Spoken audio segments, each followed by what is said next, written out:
I love a bit of magic in my life. Whether it's out looking for fairies or wondering what ladybirds are doing today or looking for dew in the early morning, I find it creeps into my life every single day.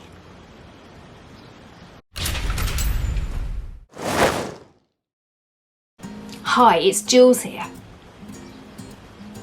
I thought today I'd paint a picture called The Meeting Place. It takes place in the early evening and it's a wizard and a fox meeting together on a path.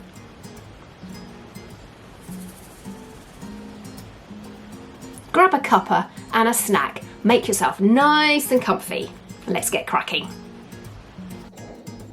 As usual, I've started off with quite a detailed sketch of the two characters. I'm using my lovely tin of paints, which is very old, but I have refreshed a few of those recently, so I'm going to crack on and start using some of those paints. And I've got some pretty big brushes here to use. I'm going to lay down some water to start with. The idea for this really is to start with a pale colour. I wanted it to feel like there was a bit of a sort of late post-sunset sky going on. So I'm building up those colours, I'm letting the layers dry out, and then I'm building up those different darker and darker colours towards the edge. If this is your kind of thing, then make sure you subscribe and ding the bell next to it, because I do loads of content like this. I'm trying to do one every other week painting, and then one that's more to do with indie publishing. They come out every Friday.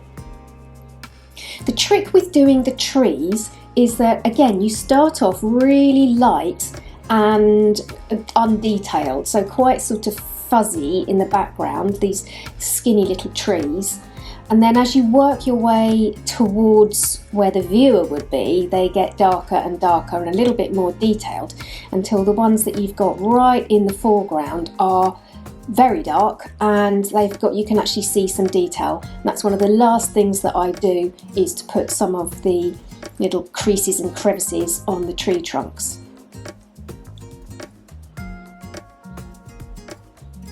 I'm not worrying too much about the ground at the moment, because I'm going to put some bushes and some foliage in as well to hide the bottom of those trees.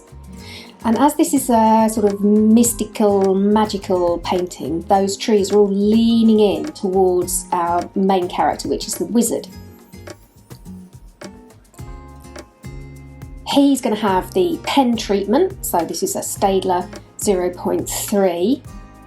I've also got 0.1 as well for a bit more of the fine detail.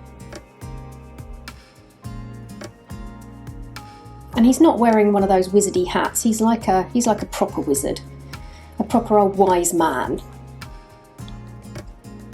And he's meeting one of his chums, who's the fox, on the path. He's coming from a different direction, and they just happen to meet on the path when they're going about their business for the evening.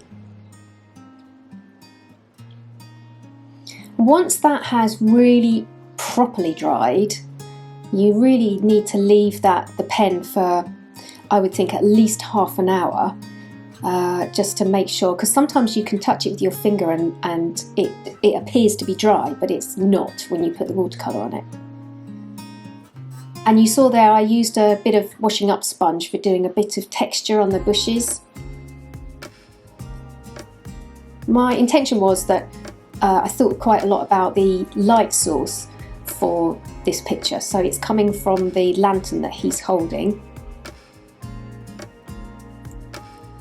So I'm leaving a lot of those areas white, because my intention is to actually colour them in yellow right at the end. I'm leaving that right to pretty much the very last thing.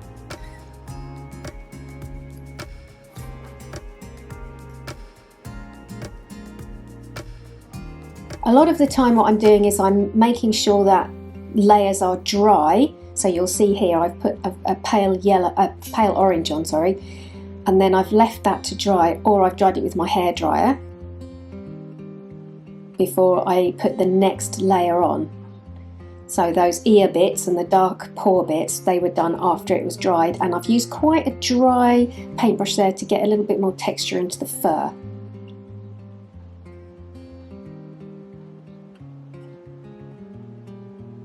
Not forgetting the irises, always gives a nice little bit of character, I think, if you do irises.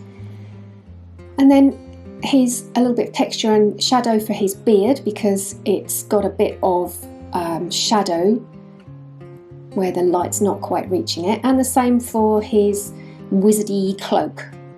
I didn't want it to make it too much like a kind of Disney wizard type thing, so actually the robe that he's got underneath his cloak is going to have a few little stars on it, which I do right at the very end. It's the last thing I do with a jelly roll pen.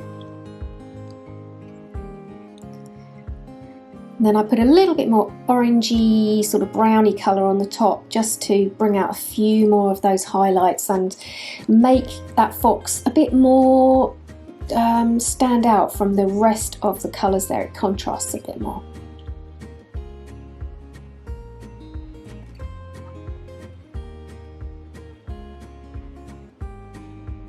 If you want to have a look at the full course that I've run for this, then go and have a look at my website, because it will be over on there. And for that you get a full-time, real-time unfolding of this, and also my thought processes as I'm going along. Plus you also get the sketch. So here is where I'm putting that yellowy glow from the lantern and thinking about which bits of the body it's going to hit, and also any other areas that are important for that light to hit, including his beard and the side of his face. So it reminded me a bit of when I did this Hansel and Gretel picture a few weeks ago. I was thinking a lot about where the light was in that picture too. And although the fox doesn't have any yellow on him, I just wanted to darken those areas up so it looks like a bit more shadow. What I haven't done with this one is go in with any of my coloured pencils, which in retrospect I might have done a little bit of pencil work, but I quite liked just the freedom of just using my paints and my Staedtler pens this time.